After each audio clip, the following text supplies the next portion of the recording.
नमस्कार।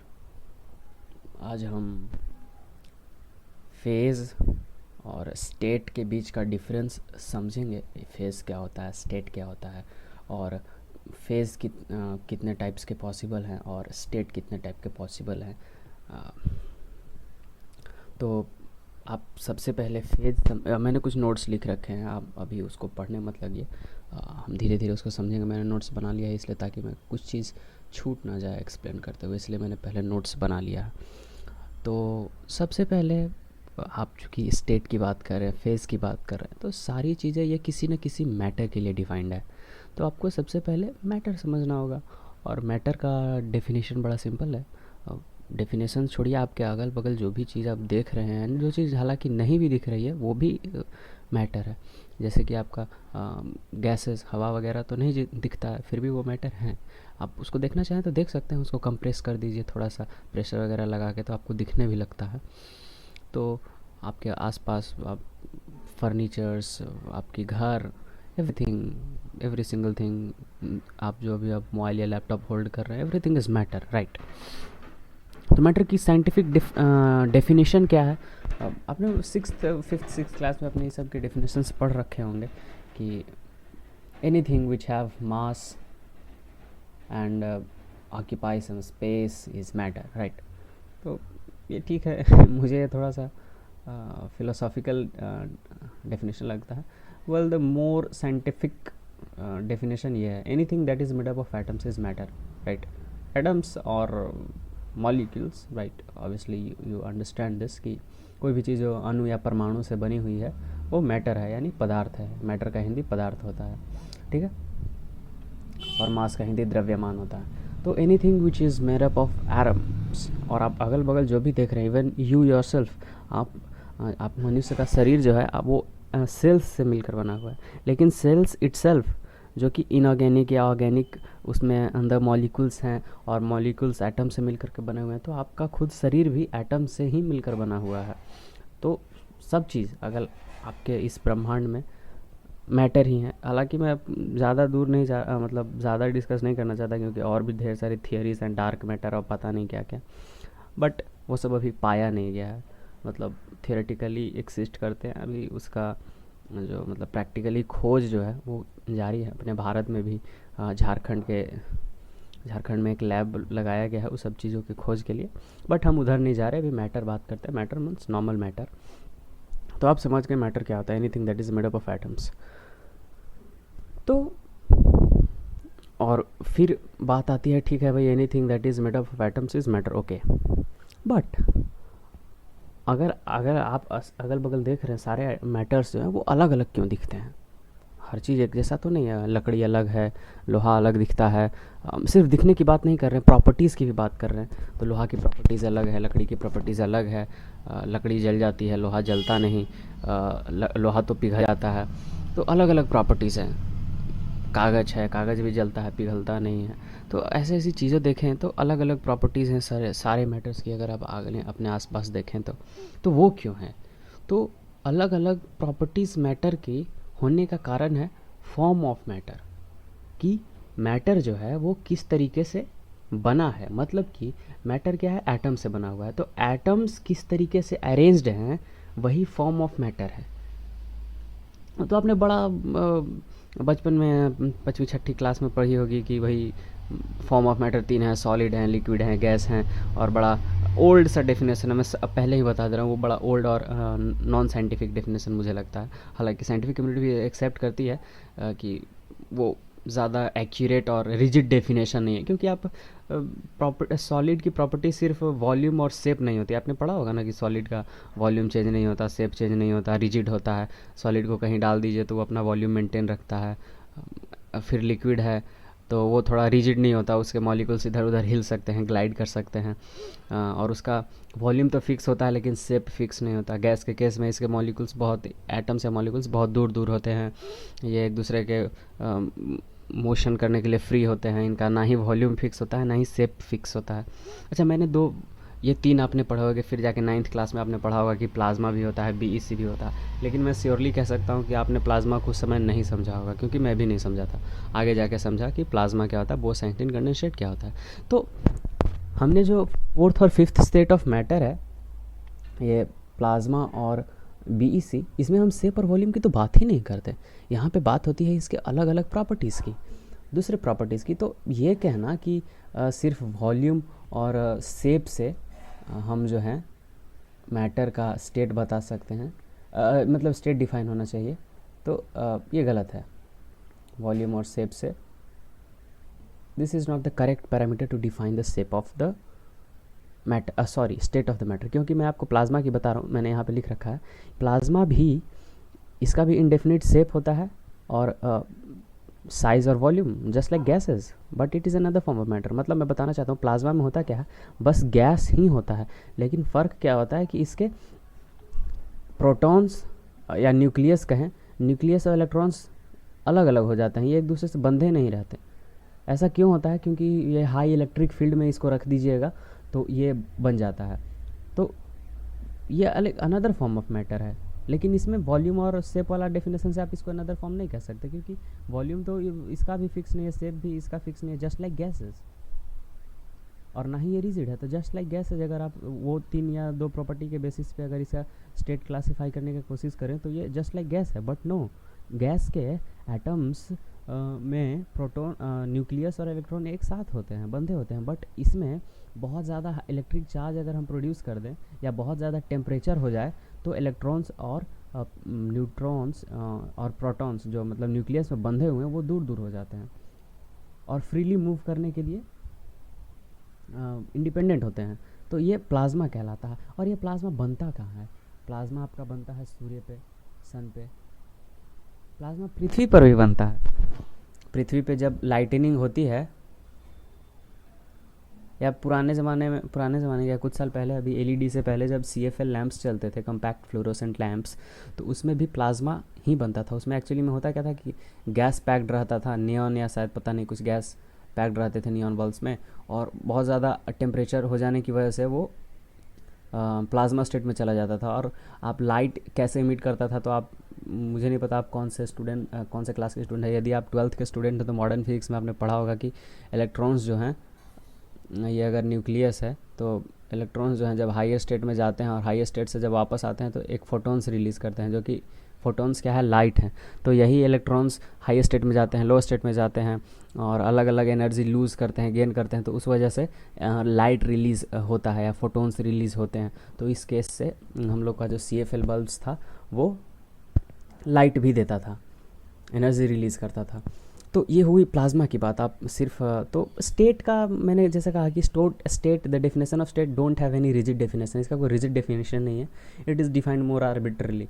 क्योंकि हमने ये सॉलिड लिक्विड गैस, इसका तो बड़ा पुराना सा, पता नहीं 17वीं 16वीं शताब्दी में आया होगा डेफिनेशन, कि भैया गैस वॉल्यूम, मतलब जब से मानव सभ्यता है तब से बड़ा बेसिक सा डेफिनेशन है। कोई भी चीज़ को छुएं और देखें कि भैया इसका वॉल्यूम चेंज नहीं हो सकता, ठोस है, हाँ ये ठोस है, सॉलिड है, मतलब वॉल्यूम चेंज नहीं हो सकता, दबा के देखते हैं, शेप चेंज नहीं हो सकता, तो सॉलिड है, लिक्विड है, गैस है। लेकिन प्लाज्मा के केस में आप सिर्फ ये 3 पे कहो तो क्या हो जाता है कि आप देखोगे कि ये मोर लाइक गैस है, बट गैस से ये डिफरेंट है क्योंकि इसके प्रोटॉन्स या न्यूक्लियस और इलेक्ट्रॉन्स अलग अलग होते हैं, तो ये डिफरेंट फ्रॉम गैस है। सेम केस होता है बोस-आइंस्टीन कंडेंसेट के लिए। इसमें क्या हुआ था, इसका श्रेय जाता है अपने सत्येंद्र नाथ बोस को, इसके लिए इस स्टेट ऑफ मैटर का खोज के लिए। पहले आपको ये मैं बता दूं, बोस-आइंस्टीन कंडेंसेट जो है फिज़िकली पहले इसका नहीं खोज हुआ था। बोस साहब ने, एस.एन. बोस ने इसका थियोरेटिकल खोज हुआ था, मैथमेटिकल प्रूफ से कुछ उनको जो है ऐसे रिज़ल्ट आ रहे थे जो कि एक नया स्टेट का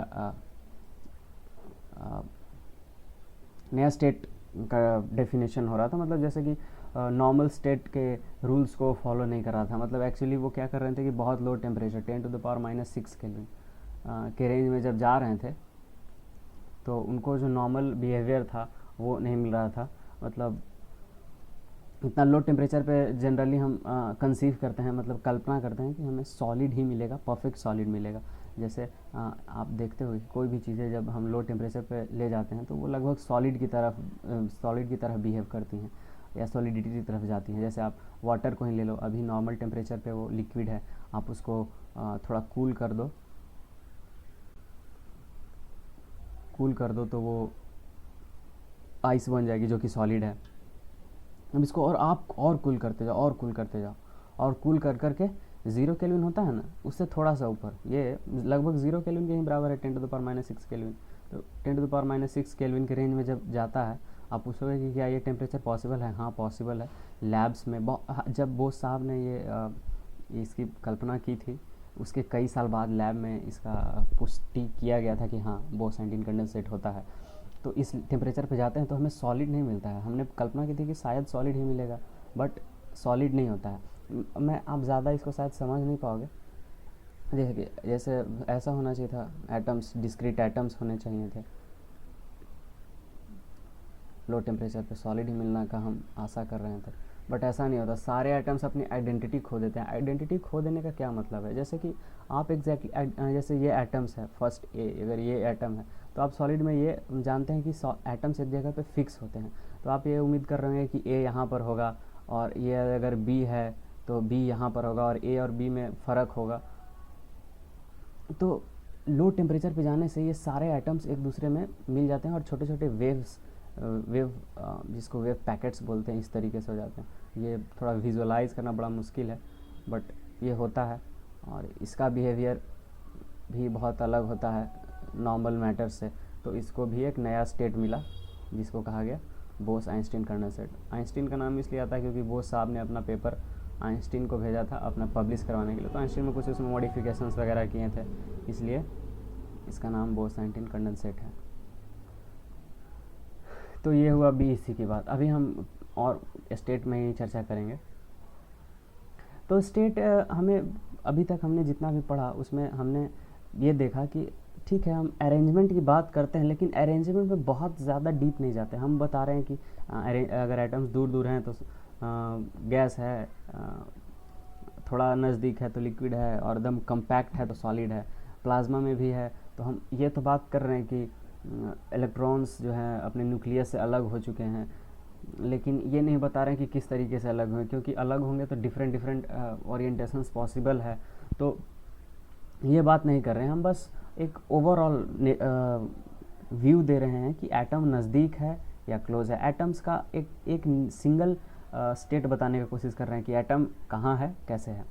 बट इससे ऊपर हमें जाना चाहिए। जैसे मैं आपको बताता हूँ कि सॉलिड के एग्जांपल तो कई हैं। आपका वुड भी एक सॉलिड है, आयरन भी एक सॉलिड है, स्टील भी एक सॉलिड है। तो फ़र्क क्या है तीनों में? क्योंकि तीनों की प्रॉपर्टी तो अलग होती है। वुड उतना टफ़ नहीं होता, आयरन टफ़ होता है, और स्टील आयरन से भी टफ़ होता है। तो फ़र्क क्या है? क्या फ़र्क आता है?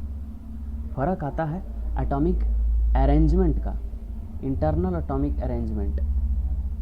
एटम्स तो सभी के नज़दीक हैं, एटम तो सभी के नज़दीक हैं। इसके भी एटम्स नज़दीक नज़दीक होंगे, इसके भी एटम्स नज़दीक नज़दीक होंगे, इसके भी एटम्स नज़दीक होंगे, तभी तो ये सॉलिड है। बट इंटरनली स्टील के एटम्स ज़्यादा कॉम्पैक्ट होंगे, तभी ये ज़्यादा स्ट्रेंथ दे रहा है। आयरन के थोड़े कम कॉम्पैक्ट होंगे। और सिर्फ कॉम्पैक्टनेस की बात नहीं आती, बहुत सारे फैक्टर्स डिपेंड अफेक्ट करते हैं। आप यदि आगे जाओ तो समझोगे। वुड के थोड़े लेस कॉम्पैक्ट होंगे।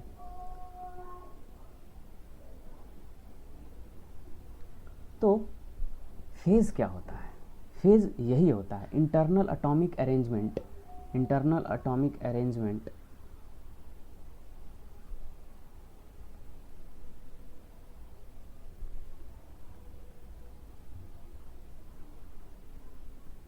अरेंजमेंट या पैटर्न कैसा है, वही जो है फेज़ बताता है। जैसे मैं आपको बताऊं, आयरन जो है, मैं इसको 100 डिग्री सेल्सियस पे अभी रखा हुआ हूँ। तो आयरन का हो सकता है एटम्स कुछ इस तरीके से हों, लेकिन मैं जब इसको 250 डिग्री सेल्सियस पे ले जाता हूँ तो इसके एटम्स हो सकता है थोड़े दूसरे तरीके से हो जाएं। मैं एग्जैक्ट नहीं बना रहा कि ऐसे हो जाते होंगे, मैं सिर्फ ये आपको दर्शाने के लिए कर रहा हूँ कि थोड़े अलग हैं, ठीक है। तो ये थोड़ा ज़्यादा ऑर्डर्ड है, ये थोड़ा डिसऑर्डर्ड है, मतलब इधर उधर फैला हुआ है। तो इसमें और इसमें फ़र्क है। कम्पैक्ट इसके भी एटम्स है, कम्पैक्ट इसके भी एटम्स है, दोनों केस में अभी सॉलिड ही है। मेल्ट तो बहुत ज़्यादा टेम्परेचर 1500-1600 डिग्री पर करता है, ये भी सॉलिड है, ये भी सॉलिड है। फ़र्क क्या है? इंटरनल अरेंजमेंट का। तो स्टेट तो दोनों का सेम है, स्टेट दोनों का सेम है, क्योंकि सॉलिड है, एटम्स नज़दीक हैं। बट वॉल्यूम इसका भी चेंज नहीं होगा, वॉल्यूम इसका भी चेंज नहीं होगा, शेप इसका भी चेंज नहीं होगा, शेप इसका भी चेंज नहीं होगा। लेकिन फ़र्क क्या है? फ़र्क है इंटरनल एटॉमिक अरेंजमेंट की। तो फ़र्क है फेज़ का, डिफरेंस है फेज़ का। इसके इंटरनल एटॉमिक अरेंजमेंट अलग है, इसका इंटरनल एटॉमिक अरेंजमेंट अलग है। तो यही इंटरनल एटॉमिक अरेंजमेंट को दर्शाता है फेज़। तो दोनों का फेज़ अलग है। अगर ये फेज़ 1 में है 100 डिग्री सेल्सियस पे, तो ये फेज़ 2 में है। तो यही फ़र्क होता है स्टेट और फेज़ में। स्टेट बात करता है कि एटम्स किस स्थिति में हैं, क्लोज हैं, नज़दीक हैं। लेकिन फेज़ बात करता है पैटर्न की। क्लोज तो हैं, अच्छी बात है, पर इंटरनली कैसे अरेंज्ड हैं, वही बात करता है फेज़।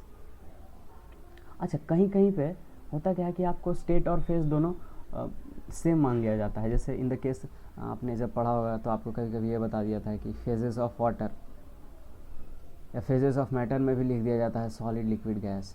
ठीक है, लिख दिया जाता है सॉलिड, लिक्विड, गैस। तो इसका क्या मतलब हो सकता है? एक्चुअली सॉलिड जब फेज़ बोल रहा है तो इसका कहने का मतलब है ठीक, सॉलिड एटम्स नज़दीक हैं और उनका जो पैटर्न है वो थ्रू आउट फिक्स है। मतलब जिस टेम्परेचर या रेंज ऑफ टेम्परेचर के लिए वो उसको कंसिडर कर रहे हैं, उसके लिए उसका जो इंटरनल अरेंजमेंट है उसको फिक्स मान के चला जा रहा है। तो यही फेज़ का मतलब है। वरना मोस्ट जो ज़्यादा प्रिसाइज है वो स्टेट ही यूज़ कीजिए। और फेज़ के बारे में थोड़ा सा और समझते हैं। आपको मालूम है कि 100 डिग्री सेल्सियस पे आयरन की कुछ प्रॉपर्टीज़ होंगी, जैसे में थर्मल कंडक्टिविटी होगी कुछ, ये सब आप जानते होंगे। थर्मल कंडक्टिविटी, ठीक है, इलेक्ट्रिकल कंडक्टिविटी, वो कुछ होगी, कुछ इसका होगा, कुछ इसका होगा, कुछ वैल्यू आती होगी। और फेज़ 2 में, इस फेज़ 2 के लिए भी थर्मल कंडक्टिविटी होगी, थर्मल कंडक्टिविटी, और इलेक्ट्रिकल कंडक्टिविटी होगी। तो यहाँ पे जो ये दो प्रॉपर्टीज़ होंगी, या और भी ढेर सारी प्रॉपर्टीज़ हो सकती हैं, अब्जॉर्प्शन कोफिशिएंट, और भी फिजिकल प्रॉपर्टीज़, केमिकल प्रॉपर्टीज़। यहाँ पे 100 डिग्री सेल्सियस पे आयरन कितना किसी केमिकल से रिएक्ट कर सकता है, वो केमिकल प्रॉपर्टीज़ या फिजिकल प्रॉपर्टी, जैसे कि ये दो फिजिकल प्रॉपर्टीज़। तो हर एक टेम्परेचर या प्रेशर पे हर एक इसकी जो होगी फिजिकल और केमिकल प्रॉपर्टीज़ आयरन की चेंज होती जाएगी। और चेंज क्यों हो रही है? क्योंकि फेज़ चेंज हो रहा है। या फिर आप रिवर्स कह सकते हैं कि प्रॉपर्टीज़ क्यों चेंज हो रही हैं? क्योंकि अगर प्रॉपर्टीज़ चेंज हो रही हैं किसी भी मैटर का टेम्परेचर या प्रेशर के साथ, तो वो क्यों चेंज हो रहा है? क्योंकि उसका फेज़ चेंज हो रहा है। यदि प्रॉपर्टीज़ चेंज करेंगी तो फेज़ चेंज करेगा, और यदि फेज़ चेंज करेगा तो प्रॉपर्टीज़ भी चेंज होंगी। लेकिन स्टेट चेंज नहीं हो रहा है। प्रॉपर्टीज़ चेंज हुई, यहाँ भी सॉलिड था, यहाँ भी सॉलिड था, लेकिन फेज़ चेंज हो गया, क्योंकि यहाँ पे प्रॉपर्टी अलग है, यहाँ पे प्रॉपर्टी अलग है। तो स्टेट सेम रहा, लेकिन फेज़ चेंज हो गया। तो phase more accurate and scientific explanation form of matter है। दोनों, फेज़ भी फॉर्म ऑफ मैटर ही बता रहा है कि इंटरनली एटम्स अरेंज हैं इस तरीके से, लेकिन फेज़ बहुत ज़्यादा ब्रॉडरी सेंस में बात करता है। ये ढेर सारे फिजिकल और केमिकल प्रॉपर्टीज़ की बात करता है, लेकिन सॉलिड उस तरीके से नहीं बात करता। सॉलिड बोलता है नज़दीक हैं, क्लोज हैं, दूर हैं, इस तरीके से, वॉल्यूम फिक्स है, नहीं है। तो फेज़ इज़ मोर साइंटिफिक, और ये मॉडर्न डे में यूज़ फेज़ ही किया जाता है। स्टेट वगैरह आप हायर क्लासेस में जाओगे तो कम यूज़ किया जाएगा, क्योंकि phase is more accurate explanation form of matter, explanation about the form of matter. और वही जो डिफरेंट अरेंजमेंट्स पॉसिबल हैं, वही अब जाके अगर 12th में यदि पढ़ चुके हो, या आप ही जाके आप पढ़ोगे, एक सॉलिड स्टेट नाम का केमिस्ट्री में चैप्टर आएगा, आप इसमें डिफरेंट अरेंजमेंट्स के बारे में पढ़ोगे। आप पढ़ोगे FCC क्या होता है, BCC क्या होता है। ये डिफरेंट अरेंजमेंट्स हैं एटम्स के स्पेस में, और ये डिफरेंट FCC के लिए प्रॉपर्टीज़ अलग आएंगी, BCC के लिए प्रॉपर्टीज़ अलग आएंगी, ये डिफरेंट केमिकल और फिजिकल प्रॉपर्टीज़ अलग आएंगी।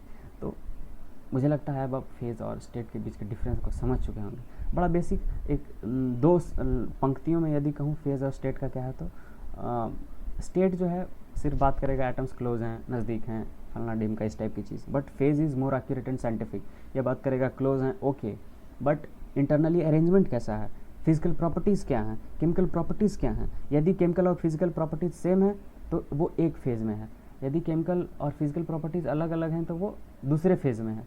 तो ये होता है फेज़ और स्टेट का डिफरेंस।